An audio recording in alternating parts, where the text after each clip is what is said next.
Sometimes I think people get confused with what intention really is. Okay. So here's my definition of intention. Getting clear on what you want. That's it. So now, it sounds really easy, like to get clear on what you want. The problem is that when the analytical mind gets overdriven by the hormones of stress, we start thinking, I want this, but then I need it on this condition, so it can't affect this person, and I don't want to lose that. And if this occurs, then this is going to occur for this, and that's not intention. That's trying to control everything in your life. Confusion sounds like. Well, what you're trying to do is say, I want this specific thing, but I'm not willing to lose any of these things or affect any of these people. It's got to land right here. The universe doesn't work like that.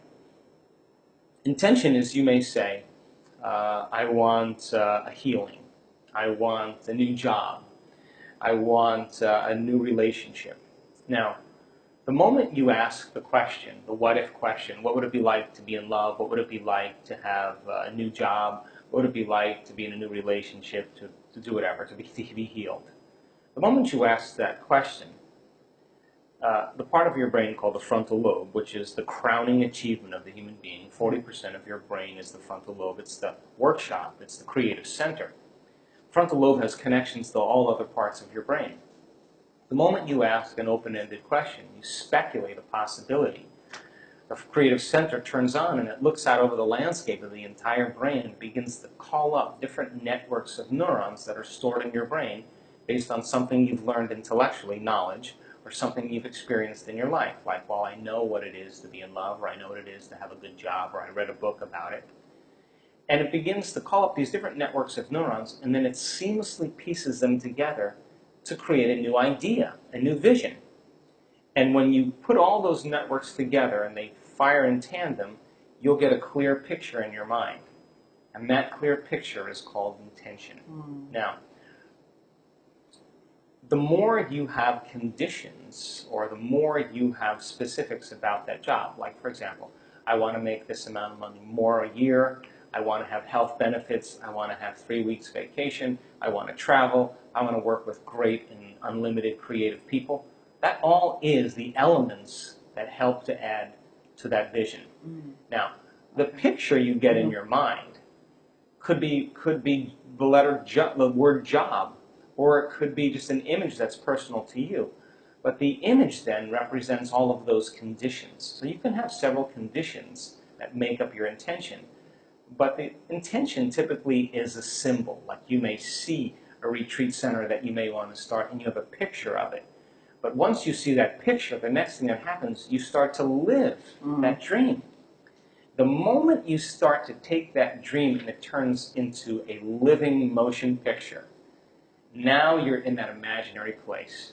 And what happens is, the moment it starts taking on form, and it starts taking on time, you start to experience it, and all the things you're going to do, you're actually living in that future, and your brain does not know the difference between the actual event that takes place in your life and what you're imagining in your mind. We call it mental rehearsal in my work, but you're literally rewiring yourself to the future. Now your brain is no longer a record of the past.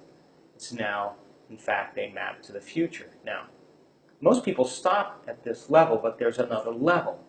Because once you have that intention, and I watched you do this, what makes the intention have life is when you combine it with that emotion. Why? Because your body is your unconscious mind.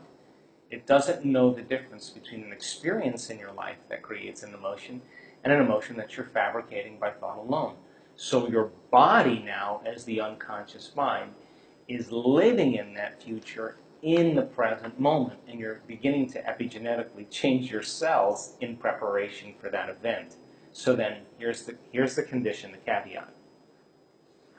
That means then you can't wait for your healing to feel wholeness. You have to feel wholeness for your healing to occur. That means you can't wait for your new relationship to feel love. You have to feel love so your relationship finds you. It means you can't wait to have your new job to feel empowered. You have to be empowered by the thought of your new job. So we're switching the model around, because most people wait for something outside of them to change how they feel inside of them. And when they feel better inside of them, they get relief and they say, I like you, you helped me with that. That's cause and effect. That's the old model of reality. What we're talking about here in the quantum model is causing an effect, which means then you are going to have to change how you think and how you feel before the experience occurs in order for the event to find you.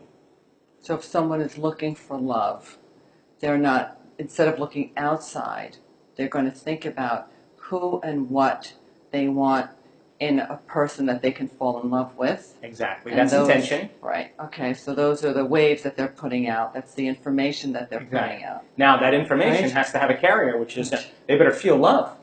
I mean, if you're going to enter in a relationship with me and you want to be in love, but you're not bringing any love to the relationship, why would I want to love you?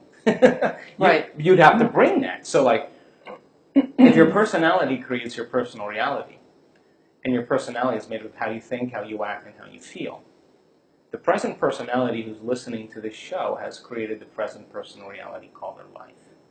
So if they wanted to create a new personal reality, a new life, they would have to start thinking about what they were thinking about and change it. Starting to become conscious of their unconscious habits and behaviors and modify them. Now here's the key. They have to look at the emotions that they've memorized that keep them anchored to the past and decide if those emotions belong in their future. So most people try to create a new personal reality as the same personality, and it doesn't work. In other words, a wealthy person doesn't feel lack. You can't bring lack into your future. You know, a sick person doesn't feel desperation. They feel wholeness. And so then, by re-identifying with the future, and then instead of your past, present reality, is very, very easy conversation to have. Mm-hmm. But actually doing it requires a tremendous amount of awareness. And that awareness means then that you have to stay conscious and pay attention to who you're being all the time. And you can't let any thought slip by your awareness that's going to cause you to return back to the old self. You can't begin to react emotionally to people and things in your life that cause you to feel like the old self. You can't talk and complain and blame and make excuses or go back to old habits and expect your future to show up.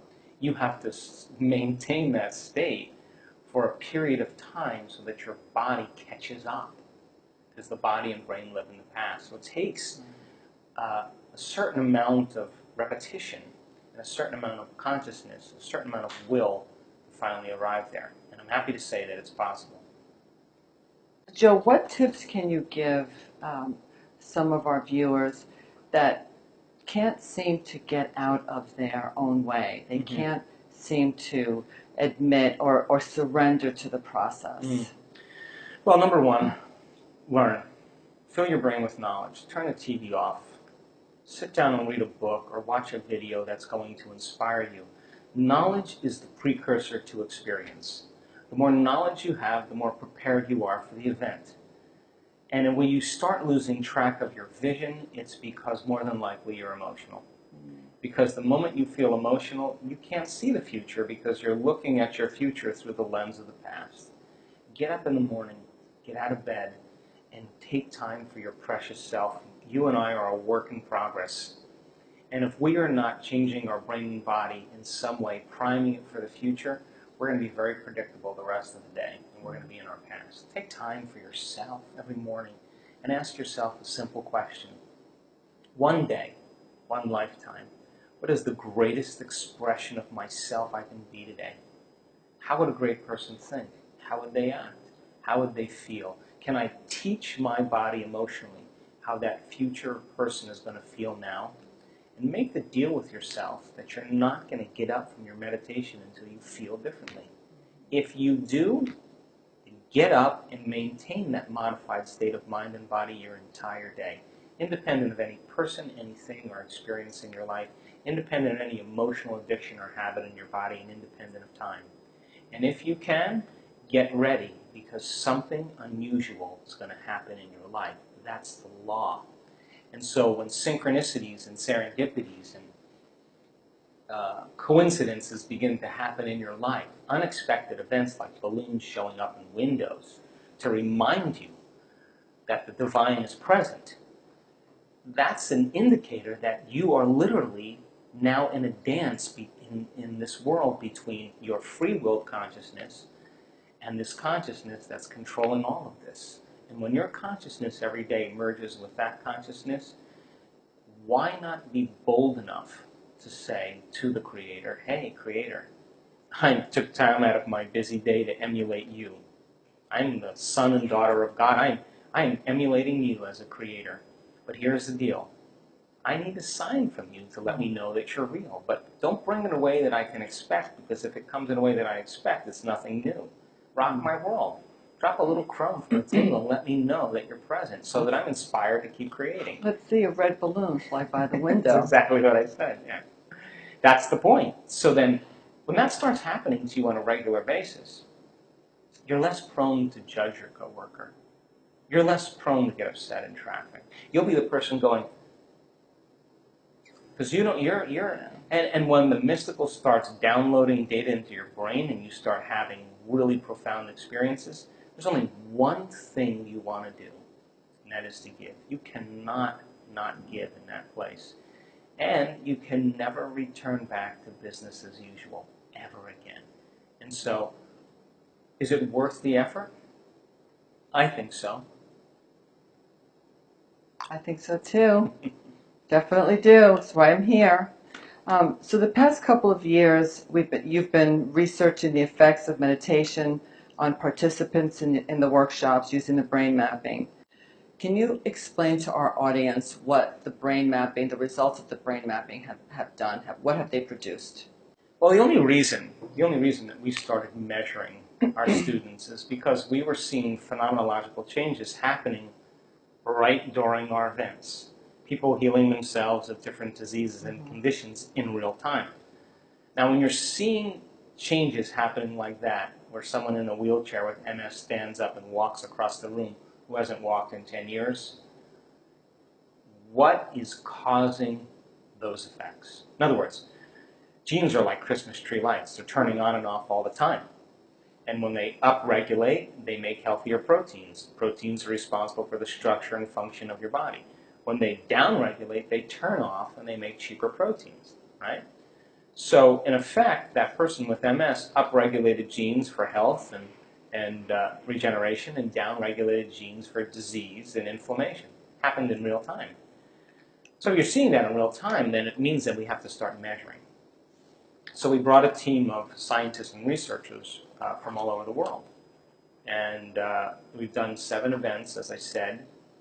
We've done over 2,500 brain scans on our students.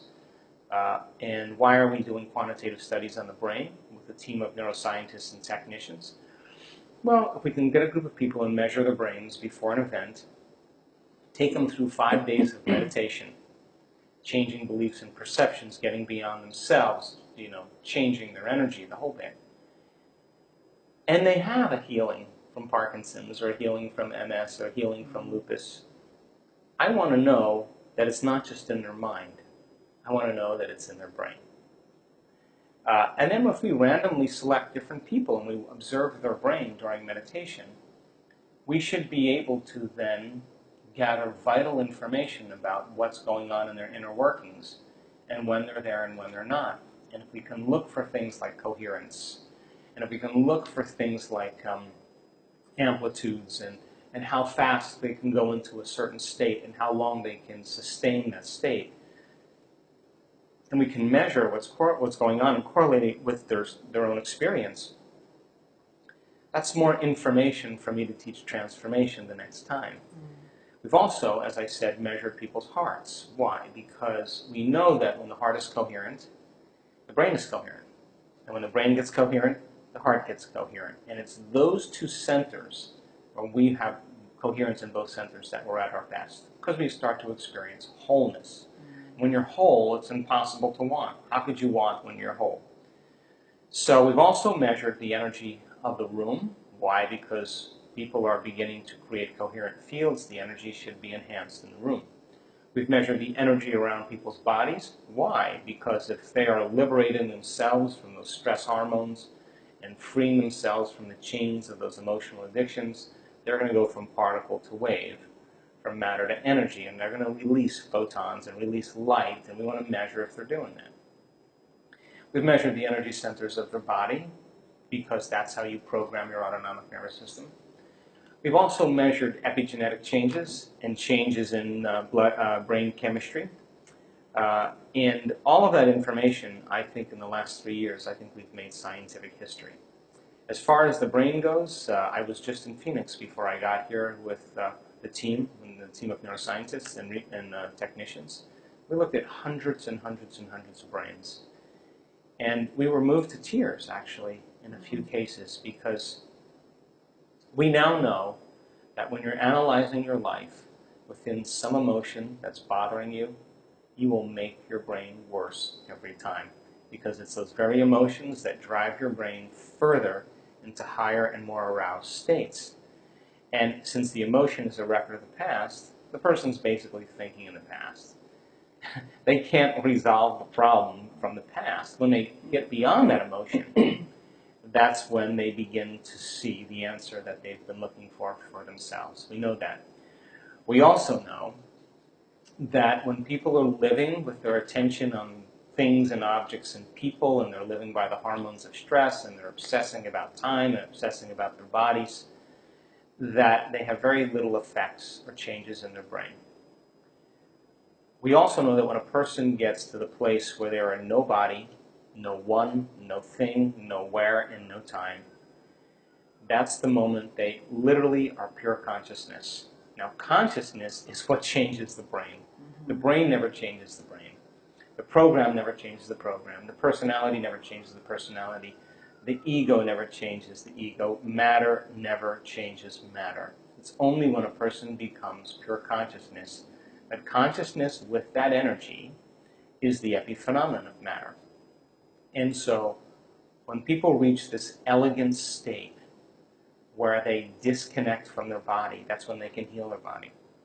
When they forget about their life, that's when they can change their life. When they forget about that they're a woman or a wife or a grandmother or an attorney or a lawyer or a father or a heterosexual or homosexual or vegetarian or a social security number or a name, a face, when they get beyond all of their elements that they identify with, that's the moment where they can begin to change their life or create some new time. And in fact, we've seen this enough times that I can say that you and I are at our absolute best when we get beyond ourselves. I don't know how else to say that.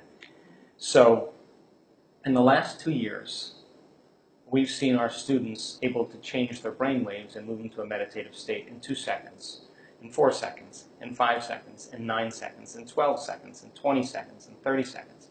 Most people, it takes them a couple minutes to get there. Our students have developed the skill to get beyond their analytical mind. We've also captured amplitudes of energy in the brain that you will never see in a clinical setting or never see in the history of neuroscience. Not once, not twice, not 3 times, over and over again. Now, what do I mean by that? If you see a brainwave strip chart and you see little waves like this and you have the electrodes all over the brain, and you see like beta brain waves, and you see alpha brain waves, the brain's slowing down. You see theta, the person's in twilight state, and when they're in delta, they're asleep. And then every now and then you see gamma, which is superconsciousness. You see those waves kind of wiggle in a small amplitude. Over and over again, we see students, we're looking at their brain waves.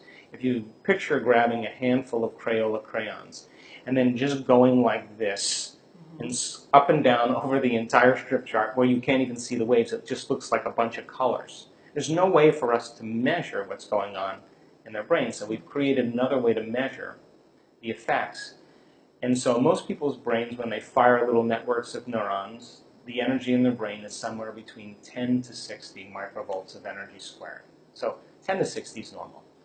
We're capturing 650,000 microvolts of energy. 1 million microvolts of energy, Really? 2.5 million microvolts of Wow. energy, 4 million microvolts of energy. And what that means then is that the person is having a full-on sensory experience without their senses. Whatever's happening between their ears is more real than anything that's ever happened in their entire life. Wow. So if they were traumatized and abused and beaten, and the intensity and the energy of that event branded them neurologically and emotionally, and they can't get beyond it, when they're having that inner experience, and it is a complete mystical experience, and the amplitudes are that high, The energy from that experience inwardly is greater than any past trauma, and that's the moment experience rewrites the circuitry in the brain, rewiring themselves in 1 second, and then sending a new emotional signal to their body, and that is the moment the gene gets regulated, and it's like the past is literally washed away out of the body. Now, we've seen that now probably in 25, 30 cases now, where the amplitudes are extremely high. Now think about this. What would happen right now if you and I had our senses increased by 25%? If I could see 25% better or more acutely, and so could you could hear 25% better, you could smell, you could feel, and you could taste 25% better, you would have to say that if your senses were heightened to that degree, so would your awareness. So when a person's having a full-on sensory experience without their senses, what's really happening is their inner world now is becoming more real than their outer world. And as their senses are heightened and everything's more lucid and more enriched, that experience is real to them. And that's the moment then that consciousness begins to leave very profound footprints biologically. So we're seeing this over and over again, and now we're correlating the person's story, what just happened to you, with what's happening in their brain. Their subjective experience is being validated objectively. Mm-hmm. And the stories are will move you to tears. And you can't, that person can't make their brain do that. Mm. It's happening to them. So the moment they're no longer a woman or a man, the moment they're no longer their body, the moment they're no longer an identity, the moment no longer connected to things or objects or places or time, that's the moment they're pure consciousness. Now, when that consciousness can surrender to the infinite consciousness of all that is, you've just taken your attention off the particle, off of matter, and you put it on possibility. When the brain and the nervous system captures a new stream of consciousness, that consciousness from that field is very self-organizing, and it has a very profound energy, a highly, highly profound energy. And that's the moment the person literally is now processing a quantum phenomenon in their brain. And so we've made scientific history in doing this because we can't find measurements anywhere. And we've invited neuroscientists to come and study our work. And while the person's having the experience, the neuroscientists are saying, oh, she's having a seizure. And I say to them, does she look like she's having a seizure? She's sitting there statuesque. And at the same time, she's wearing an HRV monitor. And if she was having a seizure, that heart would be going crazy. And her heart, for the entire hour, is in complete love, in complete coherence. She is enjoying, she doesn't want the moment to end. She wants it to last forever. She's caught up in a realm beyond space and time. And so we're doing a lot of great things. Yes, you are. So now what happens to her after? I mean, does she need to continue when she comes out of her meditative state? Her life has changed. I mean, we know that. There's no way you can go back, just as you said. And what happens then? Does she continue to embrace the meditations? Does she go further? Does she want more? Mm-hmm. Well, just think about this. Let's just demystify it. Let's just say we're talking about tennis or snowboarding. And you have a really great moment where you connect, and now you know how to backhand, or you now know how to carve on a snowboard. You're going to enjoy the experience, yeah? So, very, very interesting phenomenological changes have taken place. I've actually flown somebody to my house to talk to him one-on-one after this experience of 2.5 million microvolts of energy in his brain. And sometimes for 17 minutes. In the last event that we did in Germany, the amplitudes of energy were so high in this person's brain that in the next sentence, the next moment, the amplitudes were so high that in the next moment, there was no brainwave reading at all. Flatlined. Really? And we thought, is he dead? But what happened was the machine wasn't built to calibrate that amount of energy. So then it kind of picked up again, and then 10 minutes later, flat lines again after these high amplitudes. And we're sitting there with the hugest smile on our face because we were going, wow. So what's the relevance of that? Our spectrum of reality, perception-wise, is less than 1%. Now, this is not spiritual mumbo-jumbo. The light spectrum of all light, X-rays, gamma rays, infrared rays, ultraviolet rays, visible light rays, we're looking at the spectrum of ultraviolet. Look on a spectrum of physics, and you'll see a visible light spectrum this big, and then there's a huge spectrum. This is what we're seeing visible light-wise, this much. But there's information that's way beyond our senses. So then when you have a full-on sensory experience like that, that is very transcendent, very interdimensional, very abstract, you'd have to agree then, your brain could only perceive what it's wired to perceive. So now the person has a very transcendent experience, and their perception of reality, that spectrum, is broadened. Now they're seeing what other people don't see, because now it's wired in their brain and they can see it. So the stories that have taken place as a result of that, people have really had some pretty amazing moments in their waking day, because now their brain is wired to perceive reality differently. And they're rewired. Oh no, they're definitely rewired. Definitely rewired. In a matter of an instant. So like, here's a great example. So you come home and you see as a kid, you see your dog run over by a car, right? Traumatic event, yeah? The amplitude of that trauma brands circuits in your brain neurologically, and that's called a long-term memory, right? The emotion that you felt of grief and pain when you saw your puppy dead was enough for you to remember that experience and the emotion of how much you loved your dog.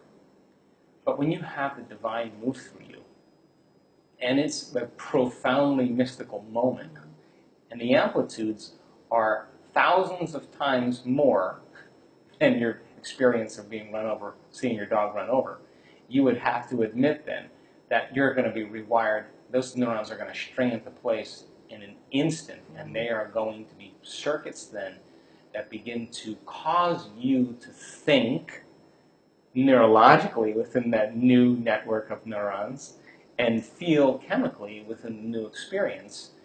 And if how you think and how you feel creates a state of being, you just changed your state of being. Right. Yeah. Big time. Big time.